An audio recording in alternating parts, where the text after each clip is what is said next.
За сайн байцгаана уу. За 75 дугаар бодлого бат.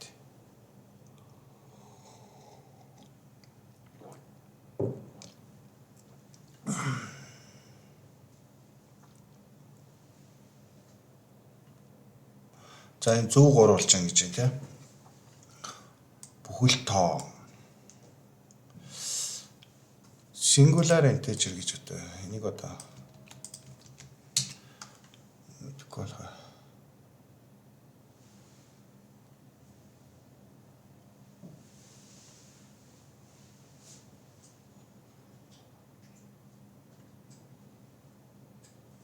Ийм байхгүй юм. За энэ бодлогыг би өөрөө нэрлэнэ. Юу гэж нэрлэх вэ гэхээр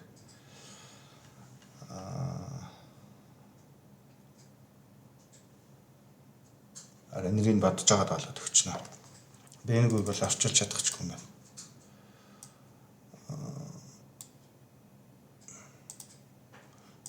Single гэдэг үгний л adjective билүү? Adjective нөх шиг байна. За гэдэггүй.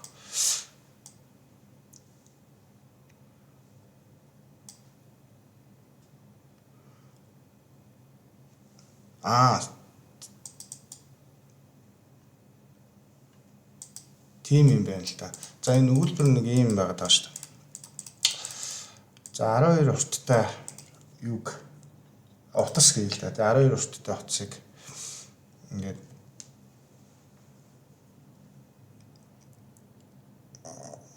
явал нэг хэлбэрт оруулаад зөв өнцөгтэй тэгш өнцөгт гурвалжин үүсгэй гэж байгаа байхгүй юу? 12 см урттай утсаар тэгэнгүүт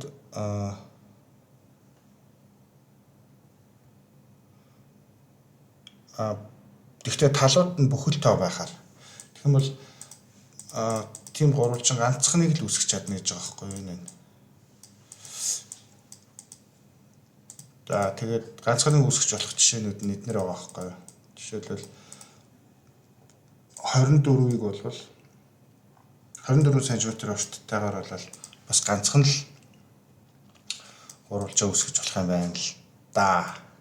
Тэгш өнцөгт гурвалжин нөхцөл нь мэдээж талууд нь эднэр нь бүхэл байх хэвээр. За тэгш өнцөгт гурвалжин гэхээр нөгөө Pythagoras гурвал яригдах хэвээр яригдана гэсэн үг шүү дээ. Юу санаа бол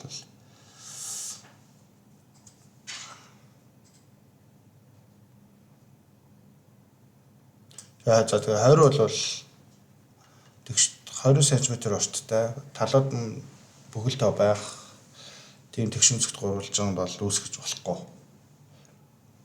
гинэ. За жишээлбэл 120 см урттай утсаар бол ийм 3 янзын тэгш өнцөгт гурвалжин үүсгэж болно гэж байгаа байхгүй юу? За тэгвэл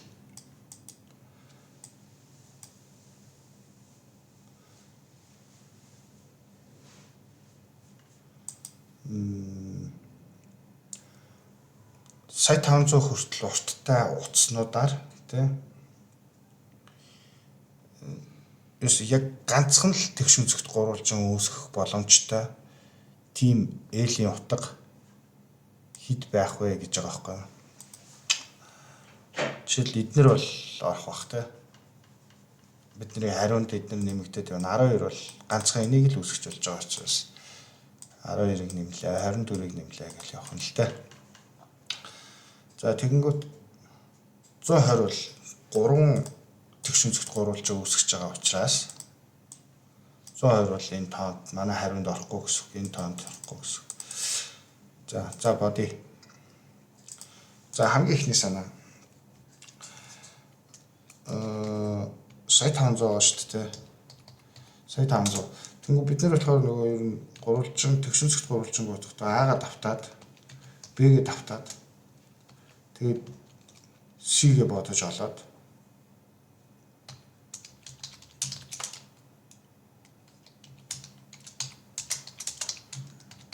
ингээ яваад гэж болдог байсан байхгүй юу. Тэгсэн чинь энэ бодлогон дээр чинь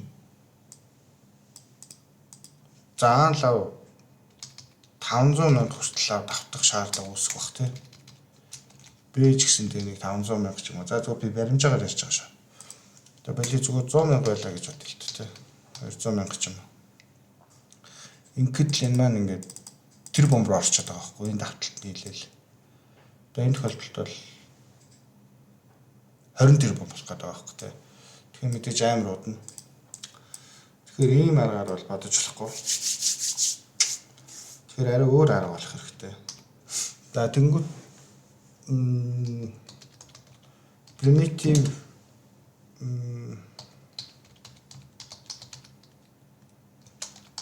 ийм ойлголт гэдэг юм байл та.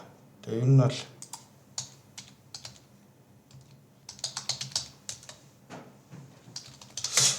ийм юм байл л дээ. Интернетээс ер нь одоо онлайн унших хэрэгтэй болж байгаа байхгүй юу? Ер нь бодлого бодохын тулд ингэж байгаа. Одоо энэ project ойлрын 100-аас цаашаа ингээ бодлогонууд бол ер нь бол ингийн яг ингээд энгийн бодлтын аргаар ингээд хийх боломжгүй болж эхэлж байгаа байхгүй юу? Тэгэнгүүт за тэгвэл энэ бодлогонуудыг юугаар бодох вэ гэл тэ. Сайн судалгаа хийж онл уншина гэсэн үг. Алгоритмын онл байж болно. Эсвэл тэр бодлого яг юуны бодлого байна гэдгээс хамаарат. За энэ бодлогын хувьд бол Pythagorean гурвал гэдэг юм явж шүү дээ. За тэгээд уншиж байгаа.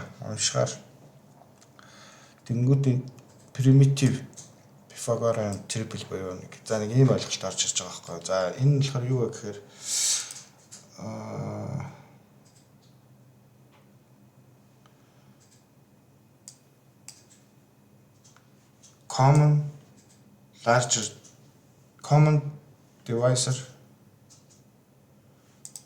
no common divisor larger than 1 гэдэг чинь GCD шүү дээ. GCD 1 гэсэн үг байхгүй юу? Тэгэхээр GCD 1 гурвалыг primitive Pythagorean triple. Primitive гэдгийг одоо юу гэх юм? Анхдагч утга гэх юм уу? Pythagorean анхдагч гурвал гэж хэлэх юм уу? Би сайн тэгтээ монголоор юу гэж хэлдэг юм бэ гэвэл анхдагч Pythagorean гурвал гэх баха. Тэгээд нэх буруутах баха. За тэгээ анхдагч Pythagorean гурвлын шаардлага нь болохоор GCD нь болохоор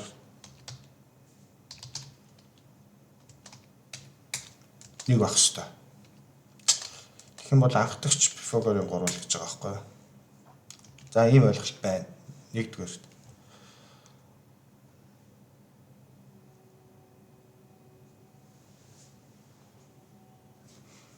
За хоёрдугаарт болохоор Pythagorean гурвалчин чинь Pythagorean томьёо чинь нэг ийм томьёо байгаа шүү дээ. А-гийн квадрат дээр нэмэх нь Б-гийн квадрат гэдэг нэг ийм томьёо байгаа. Тэгэнгүүт яах ёстой вэ?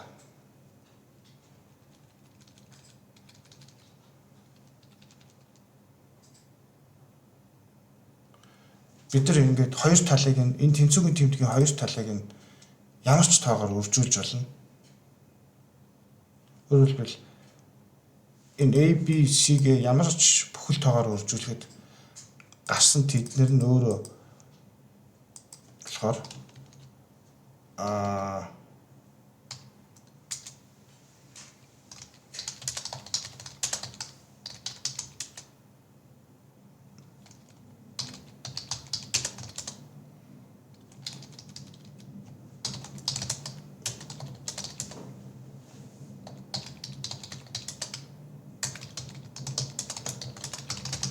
нэг ийм санаа байгаа юм л да. Энэ ABC гэдэг гурван талаа гурлан ямар нэгэн бүхэл тоогоор үржүүлэхэд гарсан тэр үүсгэл гурван тоон гурлаа юу болно гэсэн үг. Pythagorean гурвлыг үүсгэж чадна гэсэн үг. Тэр баталгаад яг амархан л да. За нэг K гэдэг тоогоор үржүүлсэн гэж үзье л да тий. Тэгэнгүүт квадрат нь К-гийн нэг ийм хэлбэртэй болно шүү дээ. А-гийн 2 зэргийг К-гийн 2 зэрэг нэмэх нь B-гийн 2 зэрэг К-гийн 2 зэрэг. Энэ яг амархан юм л би бичээд байна. Тэнгүүд C-гийн 2 зэргийг өөрчлөх нь К-гийн 2 зэрэг тэнцүү. Эндээс К-гийн 2 зэргийг хаалтны гадна талд гаргаал тий. Ингэнгүүт нэг юм үүсэж байгаа шүү дээ. Тэгээ энэ хоёр чинь дарагдчих шүү дээ. Тэгээ буцаал нөгөө анхных дээр очиж байгаа. За тэгэхээр үржиж болно гэсэн үг тий. Тэгэхэд бид нэр Пифагорынхоо гурлыг дахиад шинээр ингээ үүсгэл яваад чадна гэсэн үг.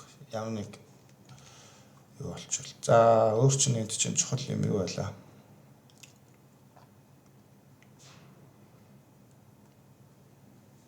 За одоо энд гурвлыг генерейт хийх Евклидийн томьёо орж ирж байгаа байхгүй юу? Евклидийн томьёо болохоор mn гэдэг хоёр тоол ашиглаж байгаа. Евклидийн тэр арга нь болохоор юу орж ирж байгаа вэ гэхээр бид нэр энийг бол хэрэглэхгүй. Зүгээр бид нэр primitive Pythagorean triple буюу анхдагч Pythagorean гурвлуудыг ер нь үүсгэх ёстой л гэсэн үг. За тэгэхээр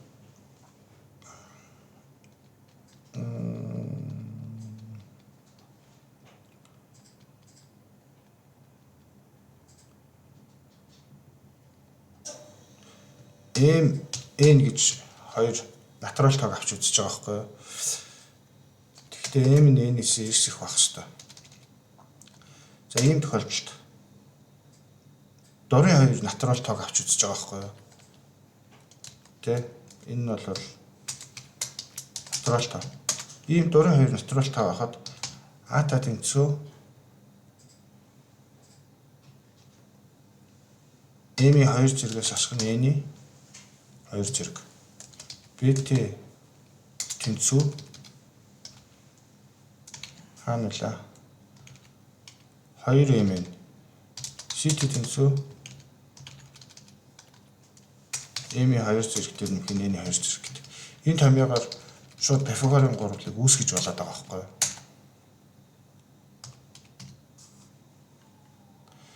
Жишээ үзэл та тий. Жишээлбэл 2 1 гэдэг m нь 2 n 1 байлаа гэж бодлоо л да тий. Тэгмээ дата тэнцүү хэд болох вэ? 4-өөс асах нь 1 тий. 3 болно. B нь болохоор 2 4 болно. C нь болохоор мэдээж 5 болно тий. 5 болно. Энэ ингээд хамгийн анхны гурвал ингэж үсэж байгаа байхгүй юу? За бүр жоох өөрөөр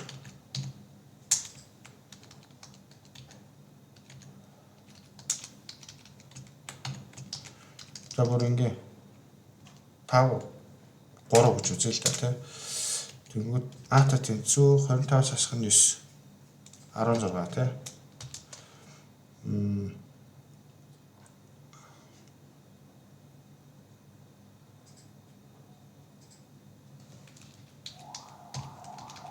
bt тэнцүү 15-ыг өрчих нь 2 гэдэг чинь 30. Тэгээд ct тэнцүү 25 дээр нэмэх нь 16 гэдэг чинь 41. Энэ аяг бол энд байгаа да.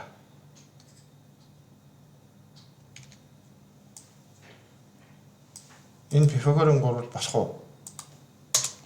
Шалган тий. 16-г өөрчдөг нь 16 тэнцүү 286. Тэгээд 30-г энийг одоо бодохгүй л байх юм да. За. Тэнгүүд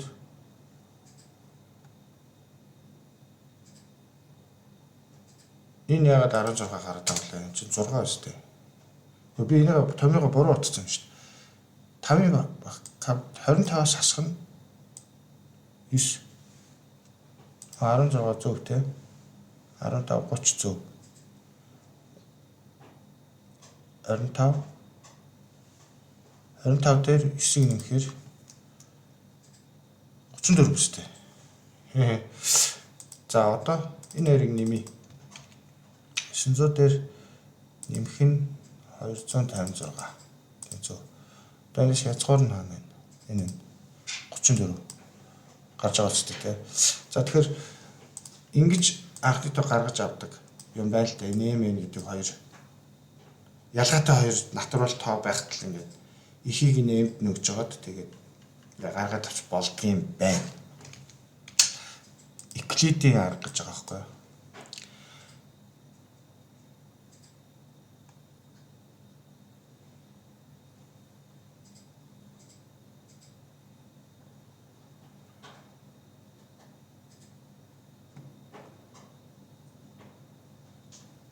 За одоо энд байна.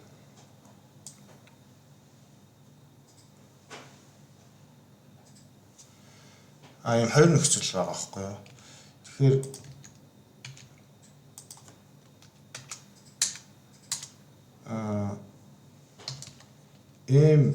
энэ хоёрыг ашиглаад энэ ашиглаад энэ анхдагч Пифагорын гурвлыг үүсгэхийн тулд яг ёстой вэ гэхээр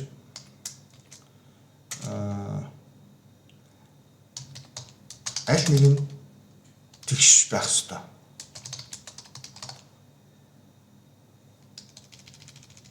Эсвэл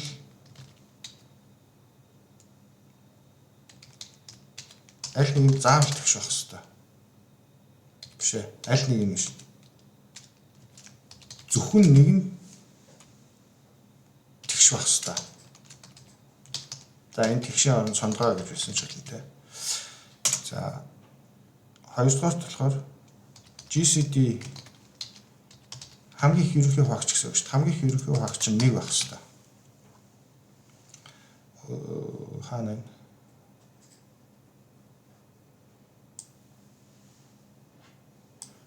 Copprime байгаа ч тийм. Copprime гэдэг чинь харилцан анхны тоо гэсэн үг байхгүй. Харилцан анхны тоо гэдэг чинь GCD 1 гэсэн үг байхгүй. Харилцан анхны тоо гэдэг чинь анхны тоо хуваагч байхгүй гэсэн үг байхгүй. Энэ хоёрыг зүйхэлэг нь хоодог анхны тоо байхгүй бол Copprime гэдэг. Өөрөөр хэлбэл GCD 1 гэсэн үг. За ингэ нөхцлүүд орж ирж байгаа юм л да интернетээс хийсэн судалгаагаар. За тэгээд за одоо дахиад нэг судалгаа дахиад нэг юу гаргалгаа гарч ирж байгаа байхгүй юу гэхээр ямар нэгэн Пифагорын гурвалжин 3 те Пифагорын 3 тоо орж ирэхэд энэ гурвыг ашиглаад бид нэр энэ гурвыг ашиглаад MN хоёрыг гаргаж авч болно. Тийм арга байгаа. Тэрний хаанчлаа та. Энэ шүү дээ. Биш. За зөв нь гаргаж авч болно. Нэгэн утгатаагаар. За тэгэхээр өөрөөр хэлбэл ямар нэгэн ялгаатай натурал тоонууд байвал ямар хоёр ялгаатай натурал тооны хувьд бид нар Пифагорын гурвалыг гаргаж авч чадна. Тэр хоёрыг ашиглаад. Нэгдүгээрт, хоёрдугаарт болохоор Пифагорын 3 тоо байвал бид нэр MN хоёрыг гаргаж авч чадна. Бас л нэгэн утгатаагаар. Гуравдугаарт өөрөөр хэлбэл MN хоёр чинь MN хоёроос эхлэн N нэгээс эхэлнэ шүү дээ. Тэгэхээр энэний бүх хувилбарууд дээр за юу гэж хэлэх гээд байгаа вэ гэхээр Пифагорын гурвал олдчихлээвэл MN хоёрын хослолт тэрэнд гаргалзах MN хоёрын хослол олдно гэсэн үг. Ер нь натурал ялгаатай хоёр натурал тоо олдчихлээвэл тэр хоёрт гаргалзах Пифагорын гурвал олдно гэсэн үг. За нөгөө талаасаа одоо бид нар юугээ багасгах нь скопо багасгах нь бид нарт энэ юу хэрэгтэй вэ гэвэл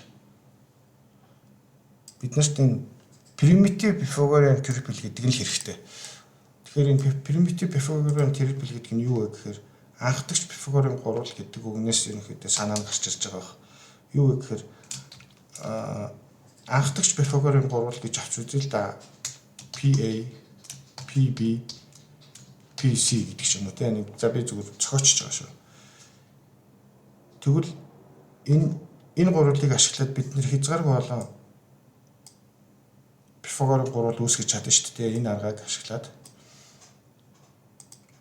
Тэгэхээр бид нэр энэ анхдагчудаа л болоод ахт болчихно гэсэн үг. Анхдагчийг яаж болох вэ гэхээр энэ хоёр нөхцлөөрөө олно гэсэн үг. За тэгэл.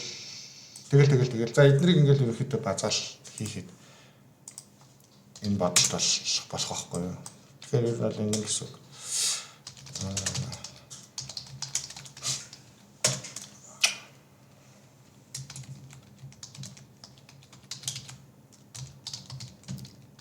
Одоо ингээд жоохон өндрөд эхлэхээр ялцч байлгүй асуудлыг шийдвэрлэхийн тулд судалгаа хийх хэрэгтэй болж эхэлж байгаа байхгүй юу.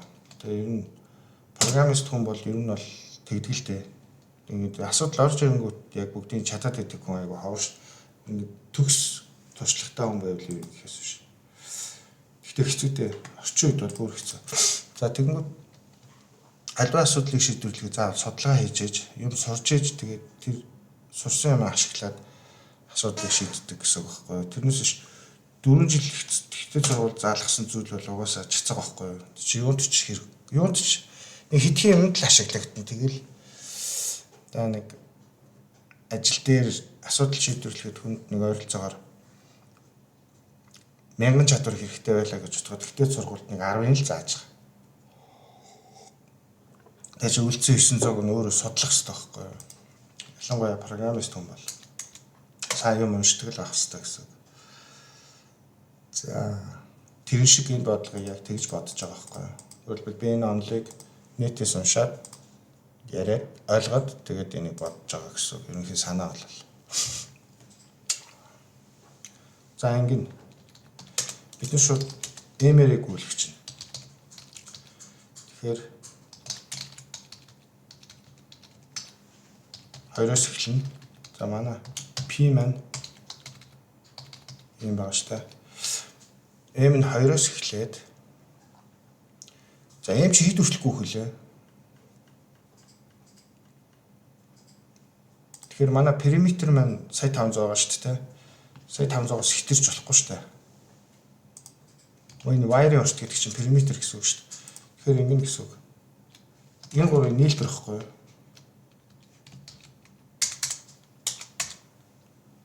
Тэгвэл энэ дээр нэмэх нь энэ тэ. Тэгээд нэмэх нь энэ гэсэн үг шүү дээ. Тэгвэл n-ийн квадрат нэмэх нь хасах нэгэ орцсон байгаа учраас энэ хоёр нь дарагдчихж байгаа байхгүй юу? За одоо эндээс харангууд бүгдэнд нь n байгаа учраас m-ийг хаалтны гадна гаргаад тэгээд зүг өстэй. 2 m болчихж байгаа юм шүү дээ. 2 m-ийн квадрат дээр нөх нь 2 m болж байгаа байхгүй юу? Тэгэхээр энийг 2 m-ийн гадна талд нь гаргаж агаад n дээр нэмэх нь n гэдэг юм үлдчихээн тий. За энэ бол манай периметрийн томьёо авахгүй юу? M-ийн 2-оос хамаарсан. Бид нар M-ийн 2-оор ямар нэгэн Пифагорын гурвал гаргадаг гэсэн шүү дээ. Тэр гурвалжингийн периметрийн периметрийн урт нь энэ байхгүй юу? За энэ маань сая 500-аас баг буюу тэнцүү авах хэрэгтэй гэсэн үг шүү дээ. За тэгэхээр одоо энэ тэгштэглийг хэлбэрчлээ. Энэ тэнцэтгэл биш дээ. Энэ тэнцэтгэл шиг хэлбэрчлэхээр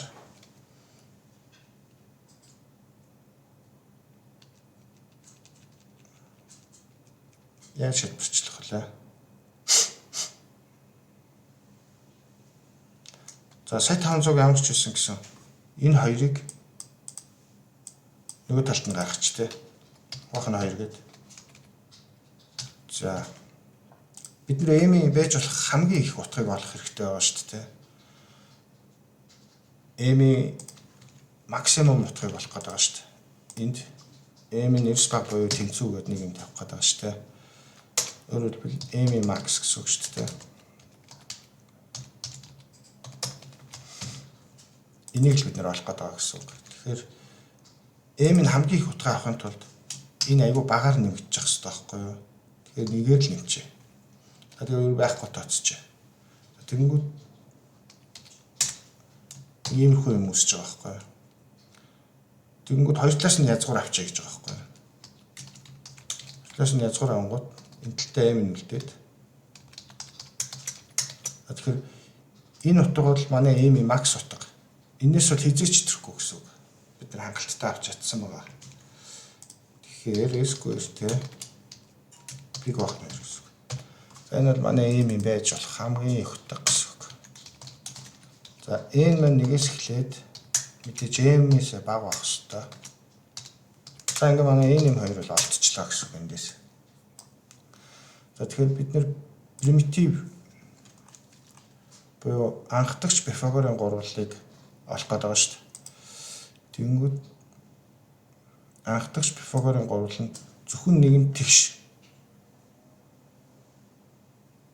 нөгөөх нь сондгоо авах хэрэгтэй шүү дээ. Тэгтээ аль нь гэдгийг бид нэр мэдэхгүй. Тэгэхээр яах вэ гэхээр ингэж ч болно л да. If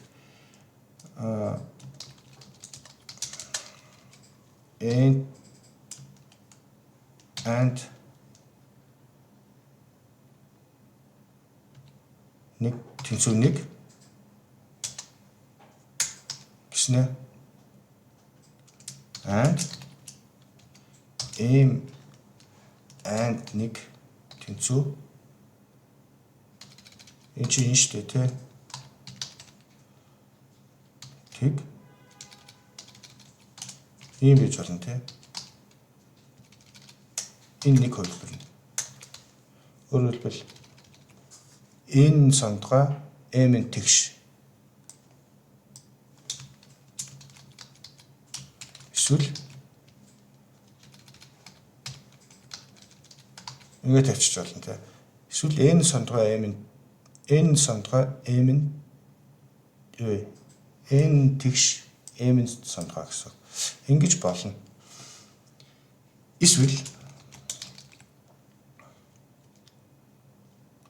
Эсвэл зүгээр энийг би зүгээр сайжруулаад байгаа шүү. Ингэж болно. And авч болно. Нэгтэй and авчихна. Хэрвээ сондгоо байвал нэг гэсэн үг шүү дээ тий. Тэгш байвал тэг гэсэн үг. Тэгэнгүүт m and нэг гэж тий. Тэнцүү нэг. Ингэж бас болно. Аль нэг нь сондгоо байна гэсэн үг шүү дээ. Нөгөөх нь аль нь сондгоо байсан тэр нэг гэдэг утгаа аваад нөгөөх нь тэгш байхад тэг гэдэг утгаа аваад тэгээд нэг болно гэсэн. Ингэж болно. За эсвэл ингэж бас болно. Аль нэг нь сондгоо нөгөөх нь тэгш байх хэрэгтэй гэдэг тохиолдлыг шалгаж байгаа шүү дээ. Бид нар n-ийг хооролж болно нэмтэй. Тэгэхээр n-2-ыг хооролцохоор ч хорлоод хэрвээ зөвхөн аль нэг нь сондгоо нөгөөх нь тэгш байгаа тохиолдолд энэ тооч нь өөрөө сондгоотой байна гэсэн үг шүү дээ. Энэ хоёрыг хооролсон нь and нэг гэсэн үг.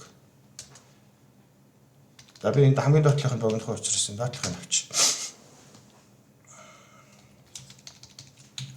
Хайртаг юу лээ? Нэг нь сондгоо нөгөөх нь тэгш байх шаардлагыг янз шалгаж болох юм шүү дээ. За энэ зөв логикийн хичээлдээ хэр дуртай вэ гэдэг л асуудал та ер нь бол логиктой хэр сайн байл гэсэн үг гэхгүй. За. Одоо хоёр дахь нөхцөл. GCD. Харилцаа арифметик байх хэрэгтэй шүү дээ. Өөрөөр хэлбэл энэ хоёр чинь GCD-ийн нэг байх хэрэгтэй байхгүй юу?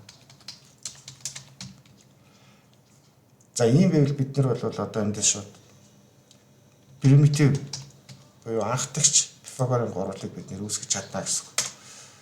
За GCD болоод.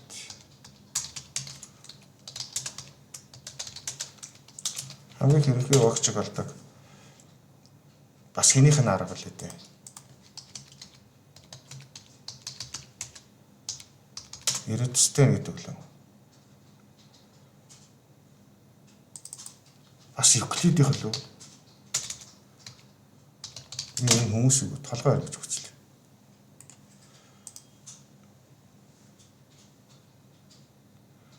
GCD тий. Бас Евклидийн л алгоритм юм байна л да. Евклид ч одоо хэдэн онд амьдарч байсан юм бэ?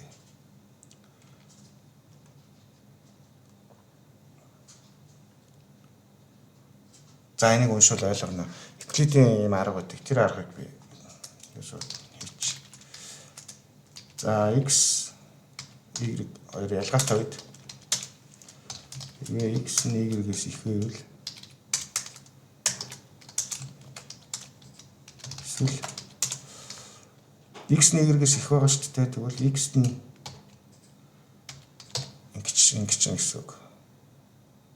Хуваагаад үлдэгдлийн x нөхчин гэсэн. Ихт нь хоёр тооны хамгийн хэрэг юу агчиг олохдоо ихийг нь багт нь хуваагаад үлдэгдэл ихийг нь багт нь хуваагаад асуу үлдэгдлийг ихийг нь оронд тавьчихна гэсэн.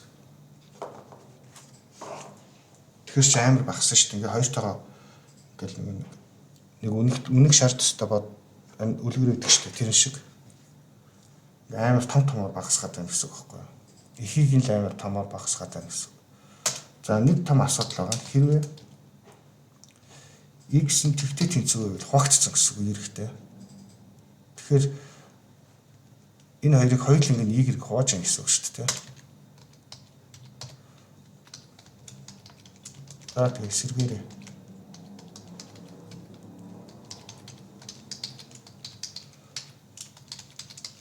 Энэ Евклидийн алгоритм юм байна. За энэ ингээ болчихно. Энэ нөгөө GCD болж байгаа. За манай А ч нэлээ. А ч нэмиг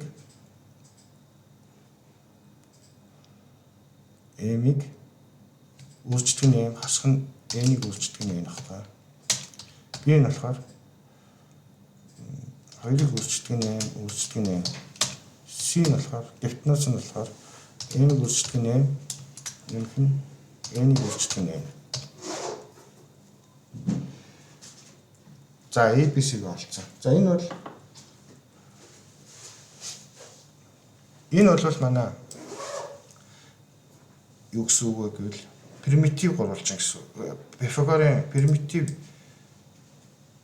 Пифагорын гурвал гэсэн үг. За тэгэхээр одоо эндээс бид периметрийг олно. Периметр нь гэж юм шүү дээ. За бид энэ бодолтой шалгаж болно л да.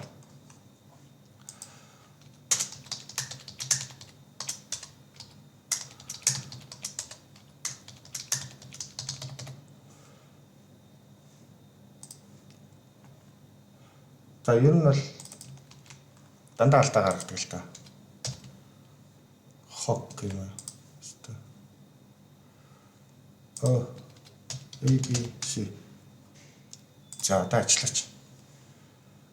За энэ гарч штэ. 3 4 5 юу 6 8 8 ороод ирв. Энэ чинь примитив биш. Би бол примитивийг л хэлж байгаа. Дараагийн примитив нь энэ 5 12 13. Энэ чинь примитив биш. Энэ чинь болохоор энэ хамгийн ихэнд байгаа энэ Пифагорын гурвлыг хоёроор хөрчүүлсэн байгаа шүү дээ юмнууд энэ. Бүгд ингэ. Тэгэхээр үүсмэл Пифагорын гурвал гэхгүй юу?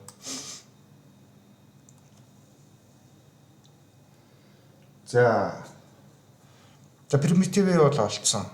Одоо бид нэр яах вэ гэхээр бидний периметр чинь бол манай периметр маань энэ байгаа шүү дээ тий. Периметр чинь хэд ч юм тэгээ 100 ч юм 1 5 гэж байгаа шүү дээ. Тэгэхээр бидний ийм периметртэй Пифагорын гурвал чинь лав үүсгэж чадчих байгаа тий. Тэгэхээр бид нэр ингэн гэсэн үг шүү. За бид нар нэг 100 гэдэг утгагаа олцсон гэсэн үг периметр дээрээ. За боли 100 биш. Энд хэд хийж байна? 30 тий. За 30 гээд нэг урттай юу олцсон гэсэн үг. Юу гэдэг лээ? Пифагорын гурвалжин олцсон гэсэн үг. Тэгэхээр бид нар талуудыг хоёроор үржүүлэхэд 60 гэдэг урттай чинь бас Пифагорын гурвалжин шүү дээ. Дараагийнх нь яг энийг ашиглаж байгаа юм чинь 90 120 100. Эдгээр бүгдээрээ Пифагорын гурвалжин үүсгэж чадах байхгүй юу? Энэ гурыг ашиглаад энэ гурван тоог хоёроор үржүүлэхэд 60 урттай периметртэй тэгш үзэгт гурвалжин алдна гэсэн үг. 3-оор үржүүлэхэд 4-оор үржүүлэхэд эдгээр бүгдээрээ тэгш үзэгт гурвалжингуудын юу болж чадна. Тэгээ пропорц харьцаа нэг гэсэн үг тийм. Ер нь пропорц гэж ярьдаг шүү дээ. Суур пропорц. Тэгэхээр бид нар яах гэдэг юм бэ гэхээр чи явсаар хагаад нэг сая 500-тай нэг ойролцоо нэг утган дээр очиод дуусах хэрэгтэй байхгүй бидний хэрэглэх тохиолдолд. Тэр ингэн гэсэн үг. P-гээс эхлээд за энэ бол гурвалжин мөн. Дараа нь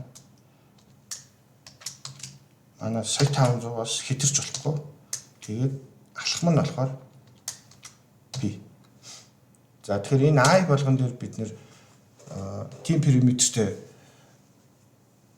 тэгш үзэгт гурвалжин үүсгэж чадна гэсэн үг байхгүй юу. Тэгэхээр тэрийг map хийчих.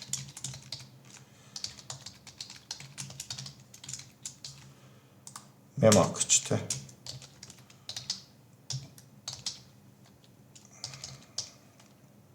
За энийг ингэч.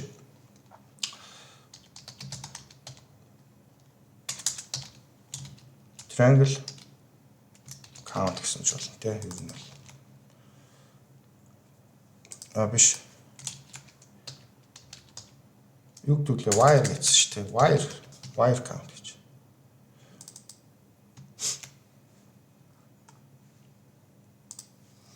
Тэгэхээр wire count нь бидний I урттай primitive гурвалжин үүсгэсэн гэсэн үг. Үүсгэж болж ийн гэдгийг олцсон гэсэн үг. Тэгэхээр ийм урттай гурвалжин бид нэр үүсгэж болоод байна. Тийм учраас тухайн урттай wire дээр ямар ч хэсэн нэг гурвалжин бол үүсгэж учраас тоог нь нэгээр нэмж байгаа байхгүй юу? Тоолоод. За энд нэг асуудал байгаа.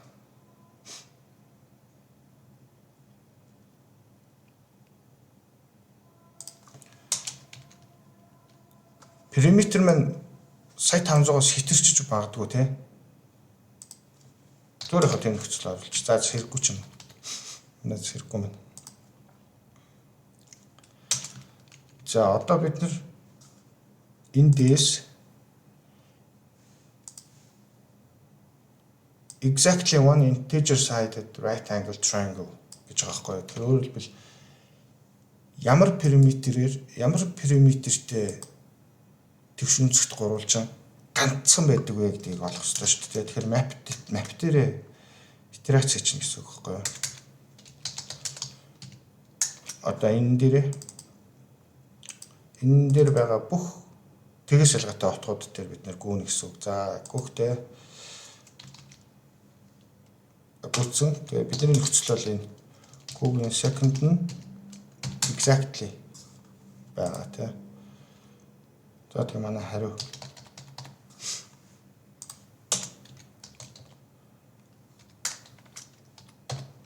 англ зэл болж байгаа л та.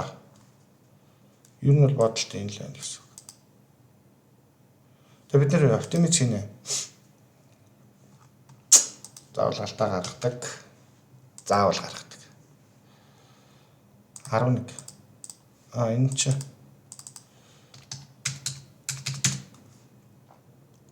сая бол бид нар юу гаргачлаа шүү дээ. Яг нэг ширхэг тэгш үнцэгт гурвалжин үүсгдэг 100-тай тэнцүү буюу 100-аас хэтэрхээргүй урттай периметртэй тэгш үнцэгт гурвалжны тоог 11 болчихж байгаа байхгүй.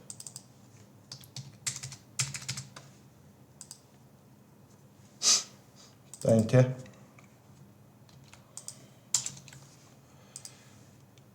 Энд ч нэг зүрхгүй л дээ.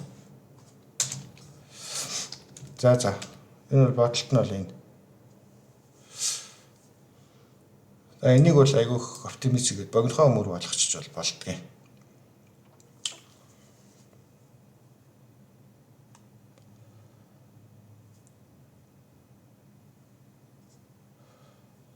яадаг вүлээ. За. Энийг одоо юуг нь багсгахад бидний ABC-г ганцхан энд л хэрэглээд байгаа шүү дээ, тий. Тэгэхээр энэ хувьсгчэнд ширхэх байхгүй.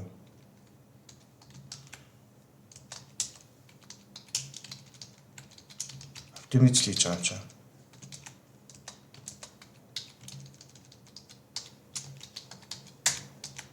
Нахгүй.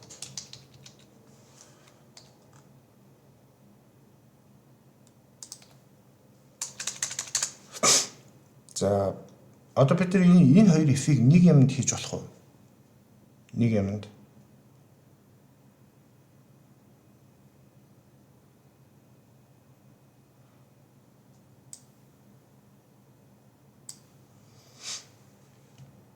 Бараг болно шүү дээ. Болохгүй юм болоо.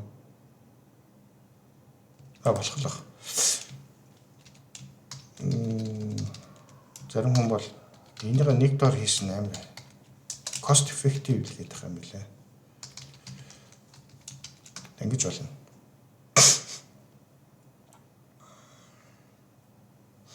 Энэ M-Max ч тогтмол байж болох бах тий. За жаах. За ингэж болоо.